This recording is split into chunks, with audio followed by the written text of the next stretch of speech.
नमस्कार दोस्तों, मैं रोशन जायसवाल। आप देख रहे हैं बलिया आजकल। हिंदुस्तान के माने जाने शायर जिसको आप हमेशा टेलीविज़नों में बड़े पर्दों पे देखते रहे हैं, हमारे बीच अजहर इकबाल साहब मौजूद हैं। बागियों की धरती पर एक ऐसा शायर जो आज पूरी महफिल को जमा देगा। हमारे साथ अजहर इकबाल साहब पहली बार बागियों की धरती पर इन्होंने कदम रखा है और आज का कार्यक्रम मुझे उम्मीद है कि जानदार और शानदार होगा। आइए बात करते हैं इकबाल साहब से। पहली बात तो बलिया में सर आपका वेलकम है, स्वागत है। मैंने तो आपको पोस्टर पे देखा करता था, बलिया शहर में जगह जगह पोस्टर आपके लगे। मैंने चर्चा किया कि भाई इतने बड़े शायर बलिया में आ रहे हैं और बलिया में बड़ी मज़ा आएगा आज का दिन। तो उम्मीद थी कि बलिया में आने का अवसर मिलेगा या अचानक सब मन में आया? मैं बलिया की क़ुर्ब जवार में, बलिया के आसपास में कई मरतबा आना हुआ मेरा, लेकिन बलिया आने का इत्तेफाक जो है वो पहली बार हुआ है। और ये आलोक पांडे की वजह से हुआ, जो पॉकेट एफएम में काम करते हैं और इस प्रोग्राम के ऑर्गेनाइज़र भी हैं। तो मेरे उनसे बड़े पुराने संबंध हैं। उन्होंने कहा कि भैया यहाँ एक कार्यक्रम करना चाहते हैं, तो मुझे खुशी हुई कि बलिया चलिए, एक नया शहर है मेरे लिए और यहाँ के लोगों से मिलके ज़रा कुछ नए तजुर्बात होंगे, कुछ नए एक्सपीरियंसेस होंगे। तो मैं इसलिए ये प्रोग्राम बना और मैं यहाँ आया। इकबाल साहब, अब शुरुआती दौर में बात करें, एक शुरुआत कहाँ से हुई? क्योंकि उम्र भी काफ़ी हो गए आपके, शुरुआत कहाँ से हुई? मेरा ताल्लुक़ Budhana district Muzaffarnagar western UP में एक ज़िला है, वहाँ से है। और चूँकि वो हिस्सा जो है वो शायरी के लिए बड़ी उपजाऊ ज़मीन है, वो वहाँ बड़े बड़े शायर पैदा हुए, बड़े कवि पैदा हुए। तो हमारे यहाँ बुढ़ाना में एक साहित्यिक माहौल हुआ करता था। तो अब जब जिस तरह की ज़ुबान, जिस तरह की चीज़ें आपके कानों में पड़ती रहती हैं, जो कान है वो सुनने के आदी हो जाते हैं उन लफ्ज़ों को। तो जैसे जैसे हम बड़े हुए तो वो साहित्यिक चीज़ें जो कहानियों के तौर पे, नॉवेल्स के तौर पे हुआ करती थी, उसके आदी होते चले गए और वो एक नशे की तरह हमारे जहन में घर कर गई। तो जब थोड़ा बड़े हुए तो लगा कि कुछ लिख भी सकते हैं शायद। तो फिर थोड़ा थोड़ा लिखना शुरू किया, लोगों ने सराहा उसको और ये सफ़र इस तरह शुरू हो गया। अच्छा, सफ़र कब शुरू हुआ, किस सन में हुआ, कुछ याद है? ये 16-17 साल की उम्र में मैंने कुछ कपलेट लिखना शुरू किया था, कुछ शेर कहने शुरू किए थे। उसके बाद फिर हिंदी गज़लों का दौरा शुरू हुआ 19-20 साल की उम्र में, तब हम पढ़ ही रहे थे जी। अच्छा, अब उम्र क्या हो गई है? मैं 46 हो चुका हूँ कंप्लीट जी। 26 से 27 साल तक ये दौर रहा? हाँ, तकरीबन 25-26 साल की जर्नी है ये। तो लगातार लिखते रहे, जॉब भी चलती रही साथ में, फैमिली वगैरह और बाकी जिम्मेदारियाँ जो थी वो भी निभाते रहे और साथ में अपना ये पैशन जो था उसको भी फॉलो किया। सर, ये जब एक शायर पब्लिक में जाता है, पब्लिक को देख के और ऊर्जा मिल जाती है, मन में होता है कौन सी शायरी छोड़ें कि तालियों की गड़गड़ाहट आए। आज का श्रोता किस तरह की शायरी ज़्यादा पसंद कर रहा है? देखिए, अलग अलग शहरों में अलग अलग जहन के लोग रहते हैं। आप किससे इंट्रैक्शन, आपको किस तरह की ऑडियंस से है, उस पर डिपेंड करता है। तो हम जब 2-4 शेर सुनाते हैं शुरुआत में तो हमें अंदाज़ा हो जाता है कि किस तरह की ऑडियंस है, तो कोशिश करते हैं कि उनको पसंद आने वाली शायरी सुनाई जाए। अच्छा, हंसने और हंसाने की तरफ भी दौर चलता होगा? डेफिनेटली हंसना हंसाना भी उसकी पहले नहीं हुआ करता था, लेकिन आज के दौर में वो कविता के मंचों पे या शायरी के मंचों पे लतीफ़ेबाजी, ये एक अफसोसनाक चीज़ है। जो संजीदा साहित्य है, जो अच्छा साहित्य है, उसके अंदर हंसी मजाक और ये लतीफ़ों की जगह आई थिंक नहीं है। लेकिन सर, ये तो भोजपुरिया ज़िला है, भोजपुरी ज़्यादा लोग पसंद करते हैं, तो कैसे इसको आज करेंगे? ज़ुबानें मुझे नहीं लगता कि कोई बैरियर लगाती हैं। अगर आप अच्छी चीज़ किसी भी ज़ुबान में कही जा रही है तो लोग सुनते हैं। तो भले ही वो भोजपुरी क्षेत्र हो या मैथिली क्षेत्र हो, आप अगर अपनी बात को कहने का हुनर जानते हैं तो लोग सुनेंगे आपको जी। बस समझने की देर है। बिल्कुल समझने की देर होती है। तो सर, हिंदुस्तान के हर कोने में गए होंगे, हमें लगता है कि कोई स्टेट, कोई जनपद, कोई शहर, कोई बड़ा शहर नहीं छूटा है। आनंद सबसे ज़्यादा कहाँ आया? बहुत सारे शहर हैं ऐसे, जैसे भोपाल, लखनऊ, दिल्ली, इन शहरों में एक अच्छी ऑडियंस है।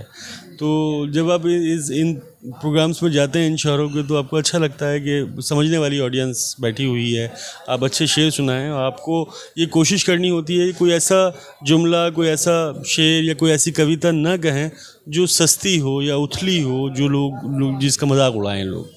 अच्छा, बहुत से ऐसे शायर इस दुनिया में विदा हो गए।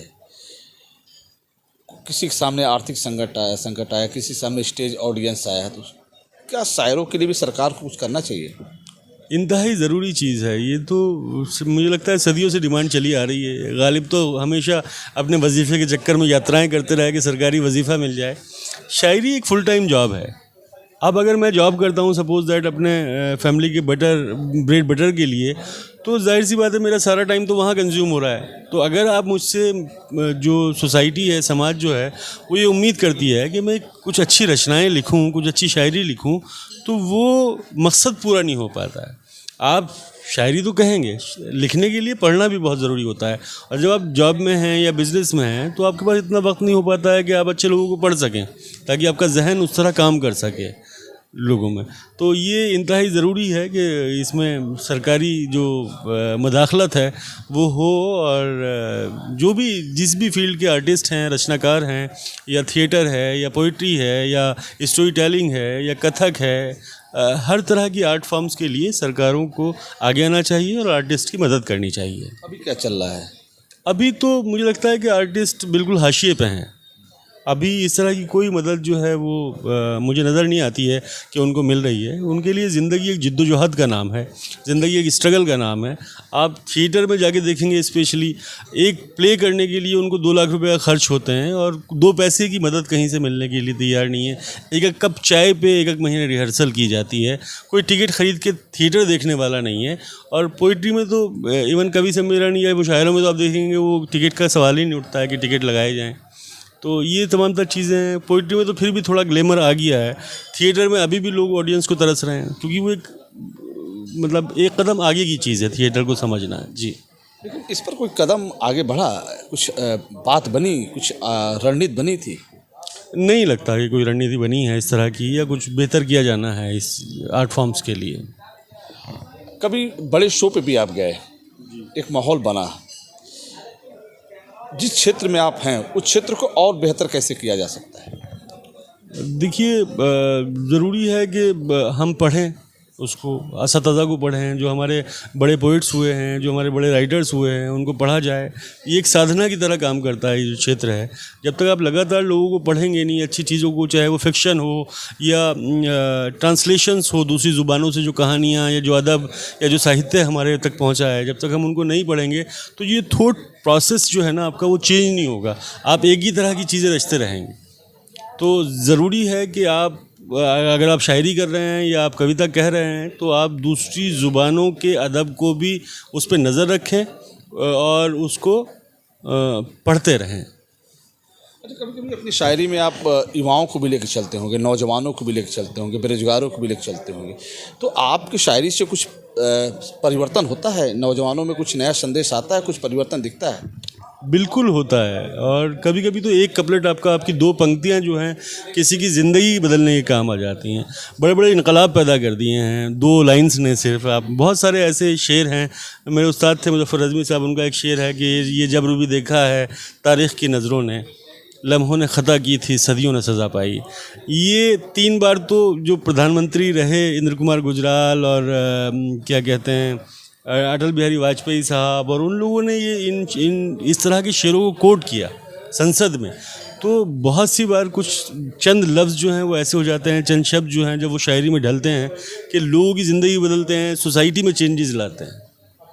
अच्छा, आज के स्टेज में किस तरह के ऑडियंस, किस तरह के श्रोता ज़्यादा आ रहे हैं? नौजवानों या अदर बुजुर्ग, सारे लोग पसंद करें? नहीं, अभी का जो मतलब श्रोता हैं वो मोर देन 75% जो है युवा हैं, जो 20 से 30 एज ग्रुप है।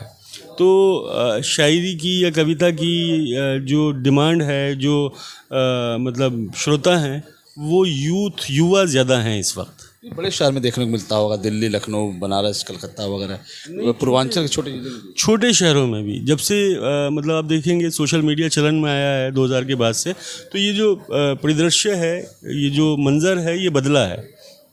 और शायरी हम अगर दिल्ली में बैठे कर रहे हैं तो बलिया के किसी छोटे गांव में भी लोग उनको सुन रहे हैं।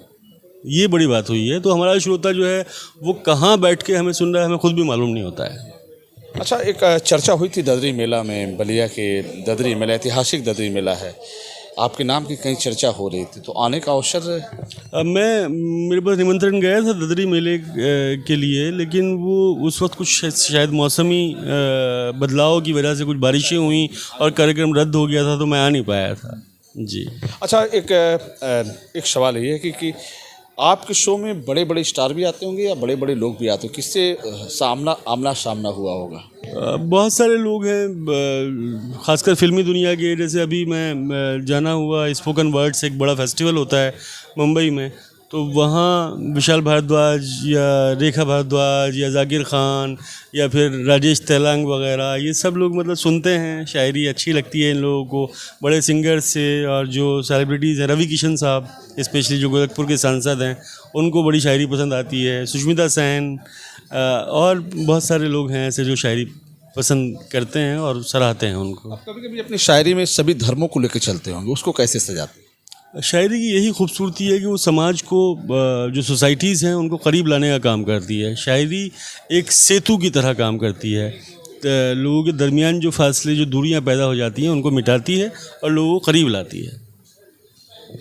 तो सर, आखिरी सवाल है कि देश का कौन ऐसा जगह था, कौन सी ऐसा राज्य था, कौन सा ऐसा शहर है जहां आप तालियों की गड़गड़ाहट रुकी नहीं होगी? ये तो मतलब कभी कभी बड़ी हैरानी होती है कि मुझे लगता है कि जब लोगों की मोहब्बतें मिलती हैं तो मैं हैरान रह जाता हूँ, समझ में नहीं आता क्या किया जाए। कई सारे शहरों में ऐसा हुआ जहाँ की ऑडियंस ने इतनी मोहब्बतें दी कि वो मैं बहुत ही हैरान हो गया कि ऐसा भी हो सकता है।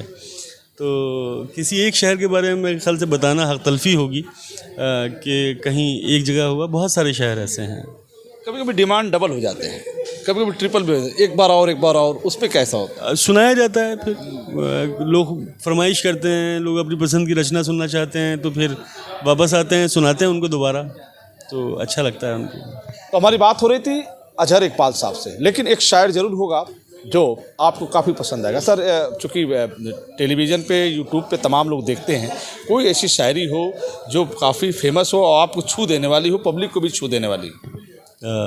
ज़िंदगी पर एक नया प्रहार करते जाइए, ज़िंदगी पर एक नया प्रहार करते जाइए, जो नहीं करना है वो भी यार करते जाइए।